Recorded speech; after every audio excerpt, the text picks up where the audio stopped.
Hola amigos del Tabloide, nuevamente en los podcasts con invitados especiales, invitados para hablar de temas de actualidad, temas de la historia de Tuluá, personajes que han hecho y que siguen haciendo mucho por esa tierra vallecaucana. Hoy estoy con Pacho Blanco aquí en la mesa de trabajo del Tabloide Podcast y vamos a estar con un invitado muy especial, un hombre que todos los tulueños lo conocemos.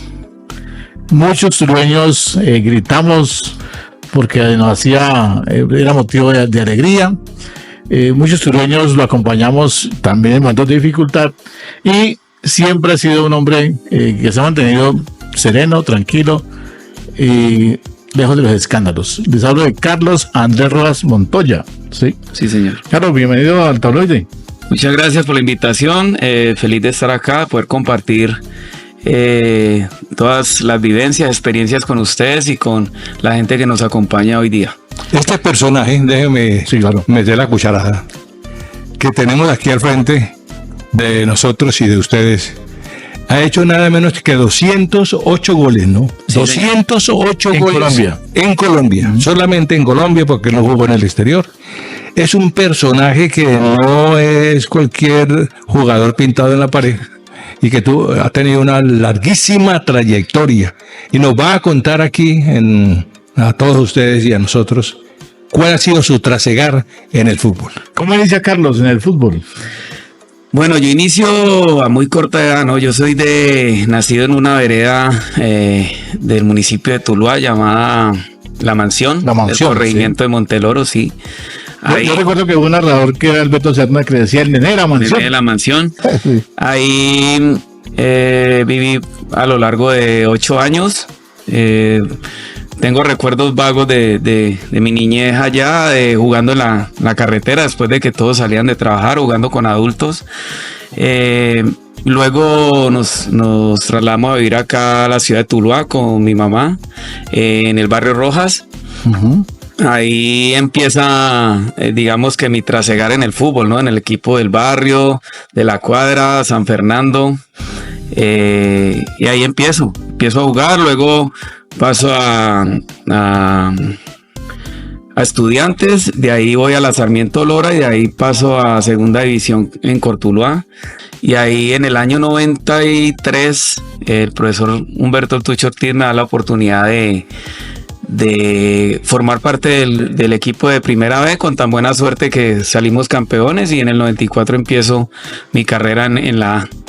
En Cortuluá se tuvo el principio y el final de su carrera, pero vamos a hablar desde ese inicio. ¿Cómo fue llegar a la carpa profesional de la mano del Tucho Ortiz, que era un técnico experto en ascensos? Bueno, fue algo curioso, ¿no? Yo empiezo a hacer prácticas de fútbol. Me invitaban a mí, a John Willy Soto, que era un gran jugador tulueño también. Nos llevaba el profe Humberto Ortiz por recomendación del profesor Rubén Ortega a hacer parte de las prácticas porque faltaban 2 jugadores, entonces nos llevaban a nosotros a acompañar ese grupo, a completar ese grupo, y empezamos a tener buenas actuaciones en las prácticas. Y un sábado en la mañana me llaman, ¿no? A la casa para ir a hacer práctica de fútbol con el equipo profesional. Muy temprano, 6 de la mañana, yo voy, presto una bicicleta y me voy para la sede de la Sarmiento Lora hoy día. Voy, hago la práctica y la sorpresa fue mayúscula cuando el profesor Tucho me dice que vaya a la sede a recoger la ropa, el maletín, porque viajo con el grupo a jugar a Tunja contra el líder. Jugábamos al día siguiente y pues la verdad que para mí eso fue algo increíble. Yo llego a mi casa, le cuento a mi familia y pues nadie lo podía creer. Las fotos con la sudadera, con el maletín, me voy de viaje tranquilo. Duermo placenteramente, digo, no vengo, ya estar acá es un paso grandísimo. Y pues la sorpresa fue mayúscula cuando en la charla técnica el profe Tucho dice que hoy de titular, y nada más ni nada menos que reemplazando al goleador, a Placio Bonilla. Hago un gran partido, quedamos 1-1, jugué todo el partido, la verdad me fue muy bien, y ahí empieza pues mi recorrido en la B, ese año jugando sobre todo de visitante, luego en el cuadrangular final titular en casa y afuera y quedamos campeones. O sea, todo fue como tan rápido, fue prácticamente 2-3 meses que se dio todo y ya en el 94 ya en la plantilla profesional.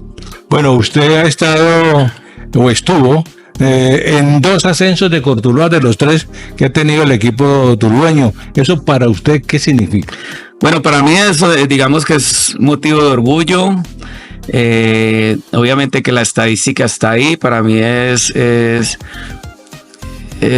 motivo de alegría porque estuve en 2 de los momentos más importantes del club de tu tierra, que fueron los 2 ascensos, el primero y creo que el último, en el 2015, haciendo parte de esa historia de tantos años de Cortuluá. El haberlo logrado en casa con la presencia de mi familia, de mis seres queridos en la cancha, la verdad que ha sido algo de los momentos felices de mi carrera, aunque no cuenta como título, sí está en el digamos que en la historia del club y en la historia personal de haber obtenido esos 2 ascensos con Cortuluá. ¿Recuerda a quién le marcó el primer gol como profesional? El primer gol, bueno, el de la B se lo marqué a Itagüí, no recuerdo bien el arquero, un triunfo 1-0 que fue el que nos permitió entrar al octogonal. Y el primero en la A se lo marqué a Envigado, a Hugo Tuberquia, creo que fue aquí en Tuluá, de los primeros partidos de local de Cortuluá en la A. ¿A Hugo Tuberquia? Sí, Hugo Tuberquia. ¿Qué significa para usted el fútbol? Para mí el fútbol ha sido todo en mi vida. Al fútbol le debo todo lo que soy. Solo fútbol ha existido en mi vida desde que tengo uso de memoria y sigo en el fútbol, ya desde otra posición, con otra perspectiva, desde otra situación, desde otro punto de vista, digámoslo así. Pero sigo en el fútbol, es lo que sé hacer, es lo que me apasiona y gracias a Dios que me ha dado la posibilidad de a lo largo de mi vida poder disfrutar y seguir disfrutando de esta pasión. Usted llega a Cortuluá. ¿Cuánto tiempo duró en la primera temporada con Cortuluá? Con Cortuluá estuve del 93 a junio del 96, de ahí me voy al Deportivo Pereira. Uh-huh. Allá es figura también. Allá me costó un poco al inicio, yo llego con una lesión de hombro. Me recupero, me va muy bien, luego tuve un bache ahí y luego empiezo a marcar muchos goles, la verdad hice muchísimos goles, digamos que desafortunadamente esa gran frecuencia anotadora mía no fue acompañada por el resultado colectivo, ¿no? Ese año en el 97 Pereira va a la B, pero yo marco una gran cantidad de gol, creo que fue segundo o tercer goleador del torneo y de ahí me voy al Deportes Quindío. Así ya iba, Pacho, estaba mirando ahora, antes de la entrevista, y Carlos en Armenia es ídolo. Muy un ídolo, ¿cómo no? Totalmente. ¿Cómo llega a esa plaza y cómo tiene hoy todavía? Porque estaba leyendo los comentarios en los foros que los traen todavía. Dicen, ¿cuándo tendremos otro Carlos Rojas en el Quindío? Bueno, la verdad que yo llego al Quindío después del paso por Pereira. Llego después del descenso con Pereira. El Quindío jugaba ese año Copa Merconorte, lo que es ahora, Mercosur, lo que es ahora la Sudamericana. Uh-huh. Justo en esa pretemporada vuelvo y me resiento del hombro y llego, me operan 30 de diciembre del 97 y me voy a recuperar a Armenia con Quindío. Y estoy todo el 98 ahí con un segundo semestre sensacional. El primer semestre no fue tan bueno, aunque creo que 3 goles, y en el segundo semestre fue un nivel, la rompió ahí. Realmente sí, no solo individualmente sino colectivamente era un equipo muy muy muy fuerte. Marqué 20 goles en el segundo semestre, incluido 2 goles en el torneo internacional. Y ahí al Quindío no hacer uso de la opción de compra, me voy al Once Caldas, que compró mis derechos deportivos. Bueno, Rodas, ¿cuál ha sido el consejo más serio que usted ha recibido de un entrenador? Bueno, la verdad que es difícil, ¿no? En 20 años tuve muchos entrenadores, a todos realmente uno les aprende algo y te marcan de alguna manera. Digamos que por lo que fue mi carrera, yo siempre tuve un gran agradecimiento, tengo un gran agradecimiento hacia el profesor Tucho Ortiz, que fue la persona que confió en mí. Sí. Confió en mí a pesar de mi juventud. Era otra época donde el jugador joven no era tan valorado como es ahora. Era muy difícil jugar con tan corta edad en el fútbol profesional. Apostó por mí y bueno, gracias a Dios creo que no se equivocó. También soy un agradecido al profesor Fernando Velasco.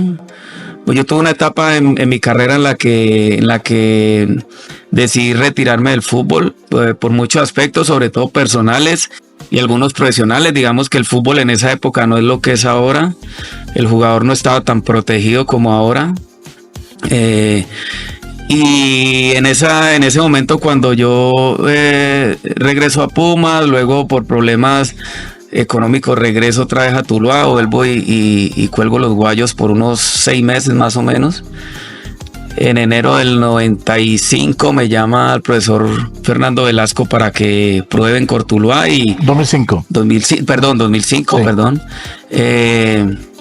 Voy a Cortuluá, prueba, y en el primer entrenamiento me dice que no, que me voy a quedar. Entonces es un momento muy difícil de mi vida y ahí encontré pues como un salvavidas ahí con el profe Velasco. Ese año me fue muy bien y ahí me voy a Pasto, donde salimos campeones ese año. Usted llega a una etapa, tocó antes de esa pregunta de Pacho, al Once Caldas, que quizás uno diría ser más difícil de los momentos que usted vive en el fútbol. Sí, me tocó, desafortunadamente llegué a un club que iba a jugar Copa Libertadores, pero un club que ya estaba consolidado, o sea, un grupo de futbolistas que ya estaba consolidado con un gran año anterior. En el 98 ellos fueron subcampeones siendo líderes absolutos de todo el año. Yo llego al Once Caldas como figura del torneo anterior, pero un equipo diferente, ¿no? Llego en un gran nivel, pero me encuentro con una nómina establecida donde yo llego a ganarme un puesto, ¿no? Entonces, fueron muchas situaciones, mucha, digamos, poca continuidad, jugando por ratos, por momentos. Estaba la idea de vender a Congo, a Edwin Congo. Y eso primó por encima del rendimiento y pues realmente ahí salí un poco perjudicado. Luego vino el año 2000, donde realmente no me fue bien, no fue lo que esperaba, y creo que el haber tenido tan poca continuidad en el año 99 me costó muchísimo al año siguiente y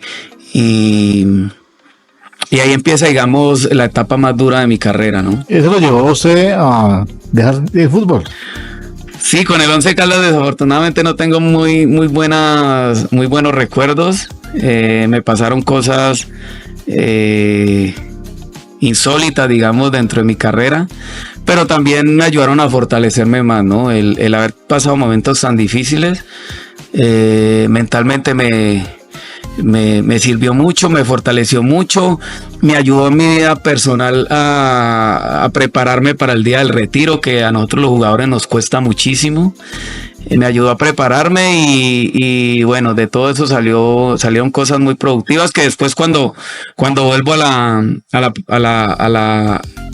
la profesión, al ser jugador activo nuevamente a nivel profesional, esos 10 años siguientes me sirvió muchísimo, aprendí mucho de esa experiencia tan dura y realmente creo que aproveché al máximo de eso para bien dentro de esos 10 años y para después de mi vida activa como futbolista. Usted decía ahora, colgué los guayos.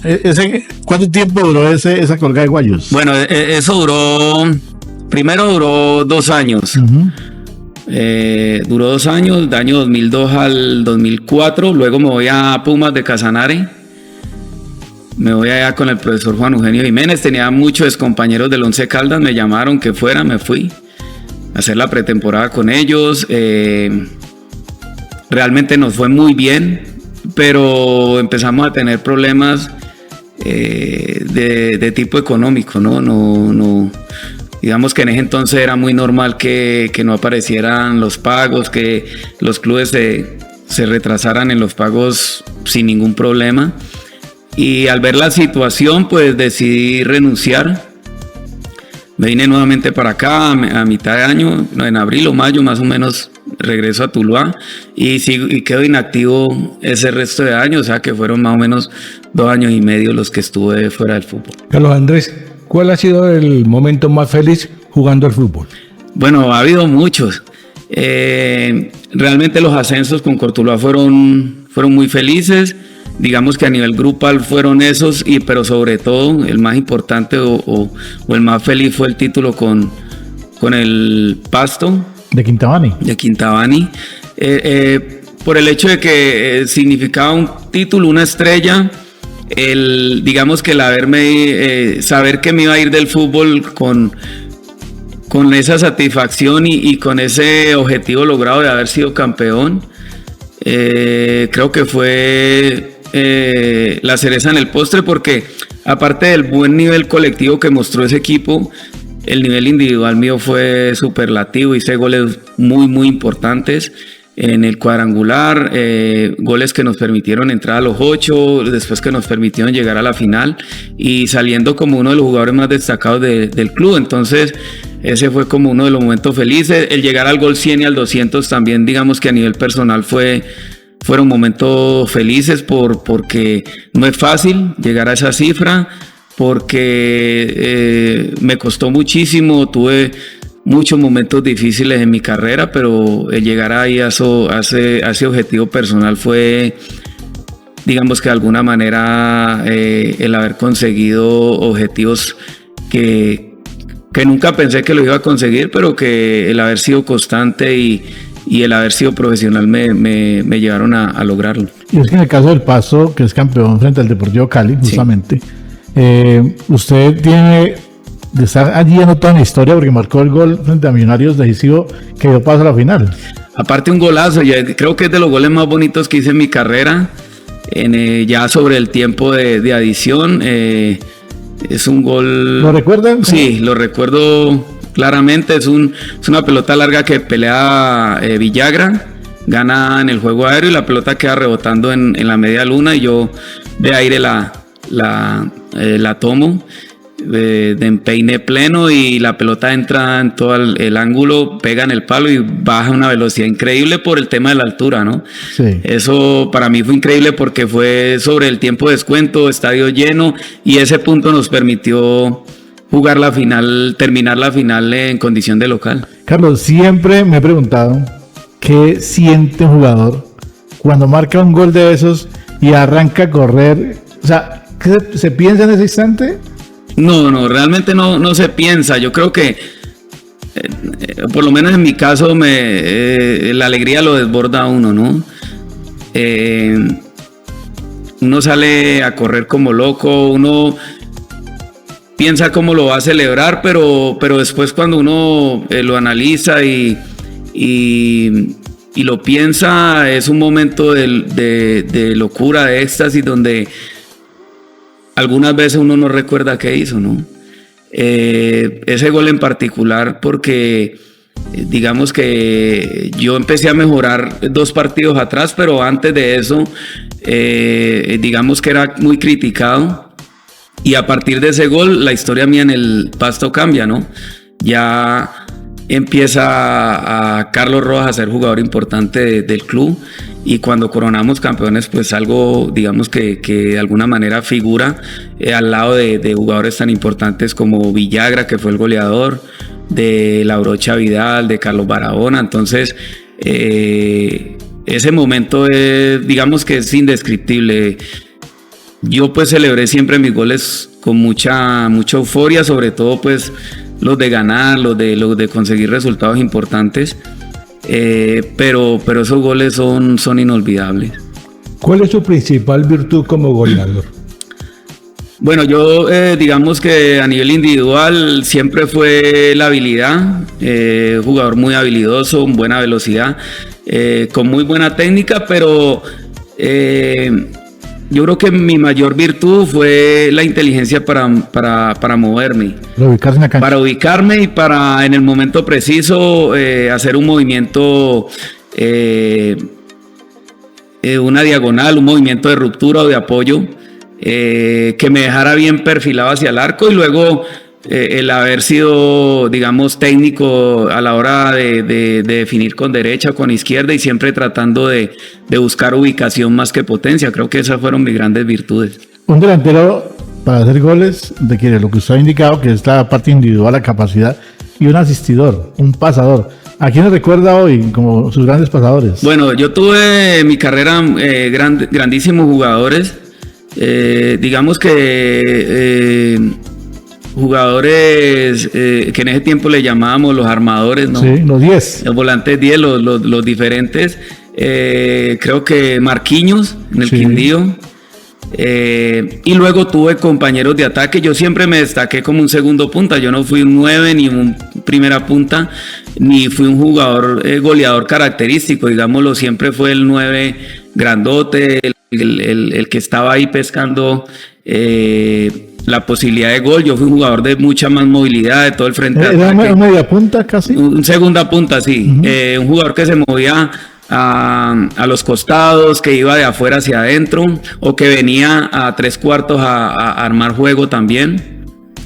Y siempre me destaqué cuando jugué con un 9 clásico, ¿no? Con un jugador más de un porte mucho más fuerte, de juego aéreo. Entonces en ese aspecto del juego tuve grandes compañeros. Tuve a Villagra, obviamente, por haber sido el compañero mío en el Pasto.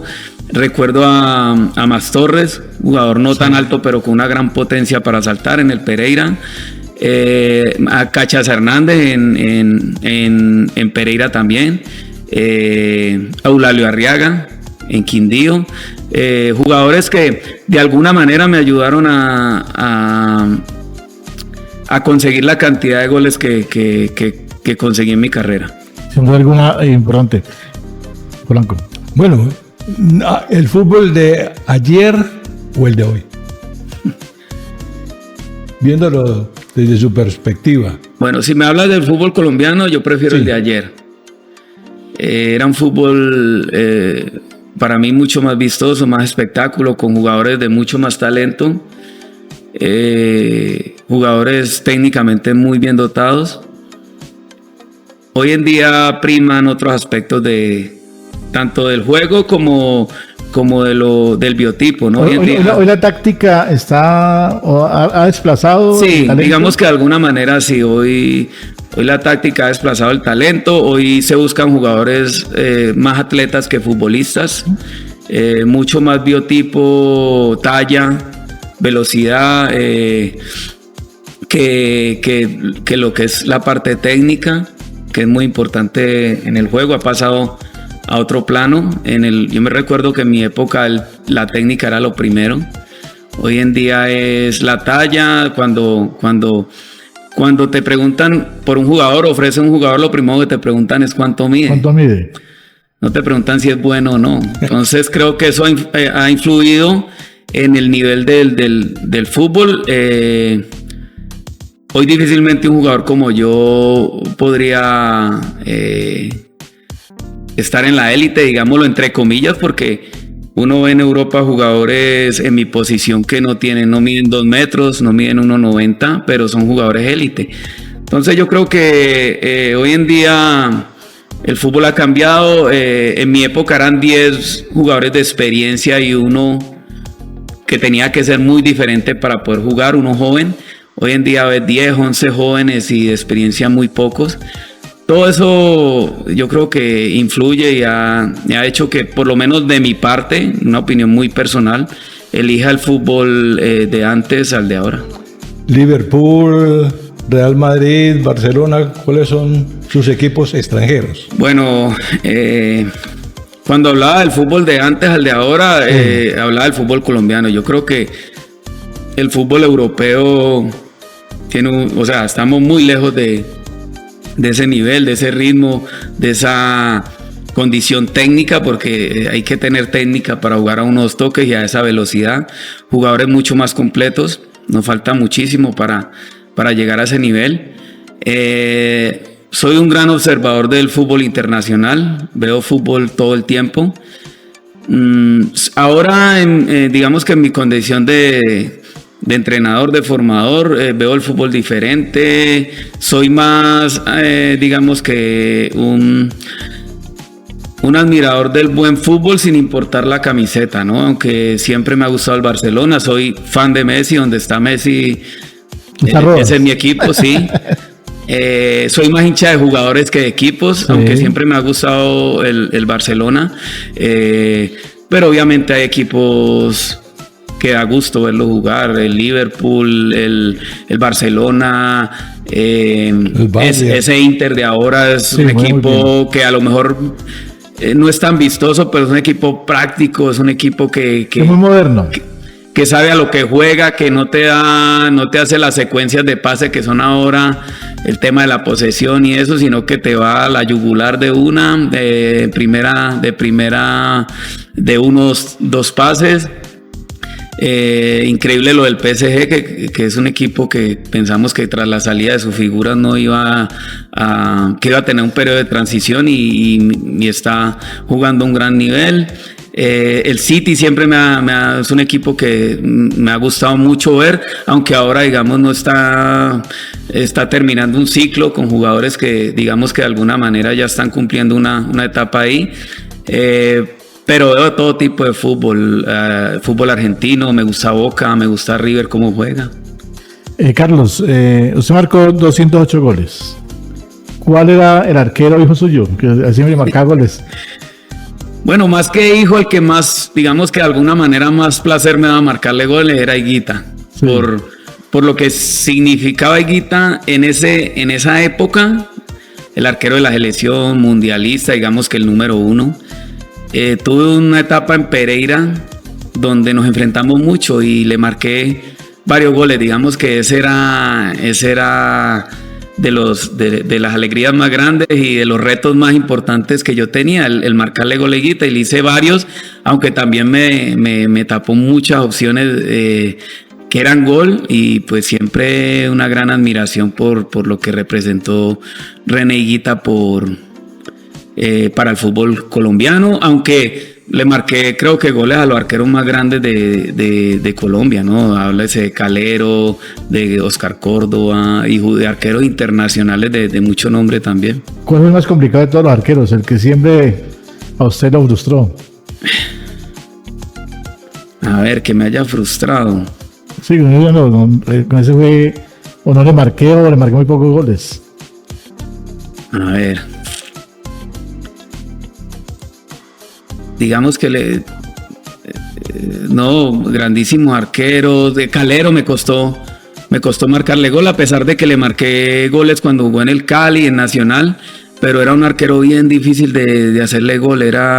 Por lo que era un arquero muy, a pesar de su talla, era muy ágil, muy rápido y tenía muy buena lectura de juego. A Juan Carlos Henao también me costó. Era un arquero que leía muy bien la postura del cuerpo del delantero, entonces se anticipaba el movimiento a la definición, y también le marqué goles, pero fue muy difícil marcarle goles a Henao. ¿A quién admira como goleador ahora? En este momento, obviamente a Dairo Moreno. Creo que es increíble lo que está haciendo. Aparte fue compañero mío y pues obviamente de mi parte el deseo de que siga haciendo historia. O sea, ¿qué le atribuye lo de Dairo Moreno? ¿A qué se debe? Yo digo que lo de Dairo es gracias al gran potencial que tiene. O sea, es un tipo que físicamente es muy fuerte, tiene una técnica para definir qué es especial, porque el tipo te define de derecha, de izquierda, de cabeza, y aparte creo que lo más importante de él es esa ambición que tiene. Es un tipo que no da balón por perdido, que cuando el compañero remata, él no está esperando a ver qué pasa, sino que se anticipa y va, desconfía, que es muy importante en el delantero. Creo que Dairo no llegó a ser lo que debió ser, a pesar de que está haciendo historia en el fútbol colombiano. Creo que era un jugador por el potencial que tiene y que tuvo antes, más cuando era joven, para haber hecho una carrera mucho más importante, digamos, a nivel internacional, ¿no? Al nivel de un jugador como Falcao, como un jugador como James, pero creo que ahí le faltó, digamos, ser un poco más profesional. Sí, sin demeritar lo que está haciendo, pero creo que aunque muchos le celebran su vida personal, para mí creo que eso no le permitió ser más de lo que es ahora. ¿Alguna vez tuvo la opción de ir a la Selección Colombia? Sí, yo estuve en Selección Colombia, estuve en una preolímpica sub-23 cuando estaba en Cortuluá en el año 95, creo. Y estuve en la de mayores en un partido amistoso en Nueva York. En el año 97 estaba en Pereira contra Honduras, creo que fue. Jugadores importantísimos ahí. A mí me tocó una época bien difícil, sí, con delanteros extraordinarios, y creo que eso no me permitió haber disfrutado un poco más de la selección. ¿Tiene hijos, Carlos? Sí, tengo una hija, se llama Sara, tiene 17 años. Actualmente vive en Nueva York con su mamá. ¿Y juega fútbol también? Juega fútbol, tuvo un proceso ahí en la Escuela de Talento GB, donde actualmente trabajo. Realmente tiene un talento bien interesante desde muy niña. Tiene muy buena técnica. Perdón, le despertó esa pasión por el fútbol. Yo no se la inculqué, la verdad que nunca, pero ella, creo que los genes priman, y ahora juega en la selección de high school donde está. Uh-huh. Y bueno, con muy buenas actuaciones, y el objetivo es poder estar a nivel universitario y de pronto más adelante a nivel profesional. Esperemos. Carlos Andrés, aunque ya dejó la rama profesional, sigue jugando fútbol. Él es figura del torneo de rodillones de la Graciela, es el goleador. Sigue haciendo goles. ¿Y en Armenia también juegan? Sí. Esta pasión yo creo que muere con uno, ¿no? Sigo jugando, me siguen invitando, sobre todo muchos excompañeros. Juego en Armenia, actualmente estoy en el torneo de la Graciela con excompañeros también de fútbol profesional, amigos, con mi hermano juego ahí también, disfrutando del fútbol. Mientras lo podamos hacer, lo vamos a disfrutar. ¿Se ve como técnico en la raya de un equipo profesional? Bueno, digamos que yo ahora disfruto lo que hago. Ser formador es bien interesante, me gusta mucho esa faceta. Empezar a inculcarle a los niños el tema de la disciplina, del esfuerzo que hay que hacer para que ellos cumplan su objetivo de ser jugadores profesionales. Es un camino que yo ya recorrí, que sé cómo es. Eso me gusta mucho. Aparte tengo tiempo libre para mi esposa, para mi familia, y eso es para ir a disfrutar de jugar. Digamos que si en algún momento se presenta, sería lindo el reto. Aparte tengo todas las licencias para hacerlo, todas las licencias que exige la federación, los estudios. Es algo que si se presenta, lo analizaremos y sería lindo, ¿no? Pero digamos que ahora disfruto mucho de lo que hago, del proceso que llevo. Llevo 9 años en Talento GB y aprendiendo día a día y tratando de ser mejor en todo. En esto del fútbol uno nunca termina de aprender, ni como jugador, ni como formador, ni como entrenador. Lo que pasa es que en el fútbol profesional el desgaste es muy grande. Ves que los entrenadores se envejecen en un año. Si como futbolista es 24/7, como entrenador es El doble. Es muy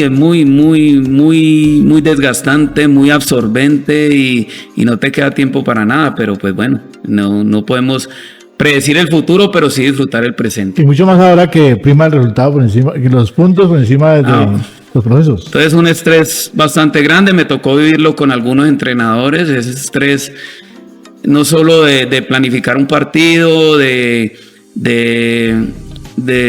armar una formación, de tener a los jugadores todos dispuestos, sino que tener luego la otra parte, ¿no? De aguantar los directivos metiendo presión, la hinchada, la prensa, o sea, es un tema.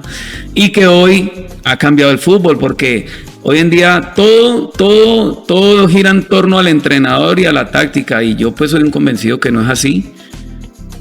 Como jugador lo pensaba y ahora como entrenador más. No todo lo que pasa en una cancha se entrena. Mucho tiene que ver con el ingenio, con el talento y la imaginación del jugador, y con las dificultades y los imponderables que te presenta un partido, el rival, la cancha, la afición. Pero hoy en día todo se le achaca al entrenador, que no trabajó esto, que no hizo esto, y el fútbol tiene mucho de impredecible y de que el jugador tiene que tomar decisiones ahí que a lo mejor no se ha entrenado, que tiene que ver con la improvisación y con el ingenio del jugador. Entonces creo que hoy en ese tema para el entrenador es mucho más complicado que antes. Ahora mirando el fútbol internacional, uno ve que cuando los entrenadores cambian de equipo, se llevan uno o dos jugadores que a ellos les gusta. Eso forma parte del fútbol de ahora. Sí, es que, a ver, digamos que cuando llega un entrenador a un club, a un equipo nuevo, digamos que llega a conocer la plantilla. Entonces es mucho más fácil traer 2, 3 jugadores que conocen tu trabajo, tu idea, y que ellos te ayuden en la interna del grupo, ¿no? A que se tome por parte de los jugadores mucho más rápido esa idea, porque hoy en día los tiempos no dan. Vos vas a un equipo y si tenés 3 resultados malos ya estás en la cuerda floja, entonces es muy complicado así. Digamos que es una manera de acortar los tiempos, pero tampoco es algo infalible, ¿no? Porque a lo mejor uno va a un club donde rinde y luego baja a otro donde por diferentes motivos no puede rendir de la misma manera. Y en el fútbol no hay nada que te asegure el éxito, porque vos con una idea hoy triunfas en un lado y después con esa misma idea fracasás. Entonces tiene que ver mucho con todo, sobre todo con la materia prima que para mí son los jugadores, y para mí la responsabilidad de que un equipo funcione en un 80% están los jugadores. Como lo digo, no lo digo solo ahora que soy entrenador, sino cuando era jugador, porque el jugador es el que plasma la idea del entrenador en la cancha. Entonces, si el jugador lo hace bien, el entrenador es lo máximo. Pero si el jugador no lo hace, tiene un mal día, no comprende la idea, se equivoca en una jugada táctica o técnica, ya es culpa del entrenador. Es lo que se vive hoy en día. Y al final a los entrenadores los hacen buenos los jugadores. Los entrenadores son buenos cuando el jugador rinde. Sí, el entrenador tiene un trabajo que tiene que hacer en la semana, inculcar la idea, plasmar lo que quiere hacer en el entrenamiento. Ya en el partido es única y exclusivamente del jugador, en el sentido que el entrenador no puede ir a hacer un pase por él, no puede ir a hacer un cierre, no puede ir a definir una jugada por él. Es el jugador el que tiene que definir, ejecutar, y que por el bien del entrenador que lo haga bien, porque si lo hace mal, entonces hoy en día está establecido que si un equipo no funciona es el entrenador. Yo creo que el entrenador tiene mucha influencia y el entrenador ayuda a que el jugador evolucione, sea mejor y que el equipo como tal funcione, pero al final el que te representa y el que ejecuta es el jugador. Eso no ha cambiado y no va a cambiar nunca. Una última pregunta, Carlos. Un consejo al papá o la mamá que tiene a su hijo ahí en formación y que sueña con verlo en la parte profesional. Bueno, el consejo que les doy siempre, y a los papás de nuestra escuela siempre, cuando empieza el año los reúno y les digo, está en una fase formativa donde la prioridad es que el niño disfrute de lo que hace, ¿no? Ya vendrá una etapa donde él va a tener la presión del resultado. Entonces lo que yo les digo es que los dejen ser, que los dejen jugar, que los alienten todo lo que quieran, que los apoyen, pero que no quieran ser sus entrenadores, no quieran decirle qué hacer, porque uno de los grandes problemas que tenemos en formación es que los niños no toman decisiones, y el futbolista tiene que tomar decisiones, tiene que saber tomar decisiones. Pero si a ustedes de afuera le dicen, tóquela, pásela, pídala, corra, muévase, entonces él no está tomando la decisión, está haciendo algo una orden que viene de afuera. Para eso está el entrenador, para decirle qué hacer. Entonces a veces nos confundimos y sabemos que los papás son apasionados y ellos quieren vivir por sus hijos, que ellos no sufran, que no lloren, que no se frustren, pero hace parte del proceso, todos lo vivimos y es una parte importante del proceso. Frustrarse, enojarse y superar todo eso, eso nos forma no solo como futbolistas, sino como personas, en cualquier profesión. Entonces dejarlos ser, ayudarlos de otra manera, en casa, con una buena alimentación, un buen descanso, buenos hábitos. De esa manera pueden ayudar al niño y a nosotros como formadores, pero no queriendo ser entrenadores. Como les digo a los papás, el que quiera ser entrenador, que haga el curso y me traiga la hoja de vida, que traiga la hoja de vida al club para que dirija a su hijo. Es difícil, creo que es de los temas más difíciles en formación.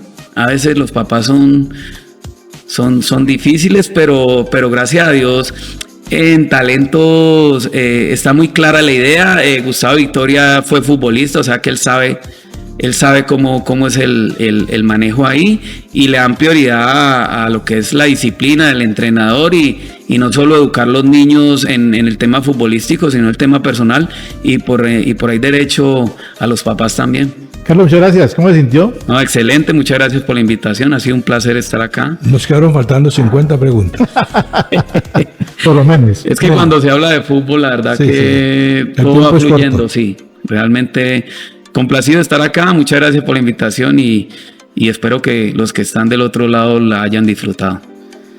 Carlos Andrés Rodas, en los podcasts del Tabloide, como siempre, los invitados especiales con temas de interés. Volvemos luego con otro invitado.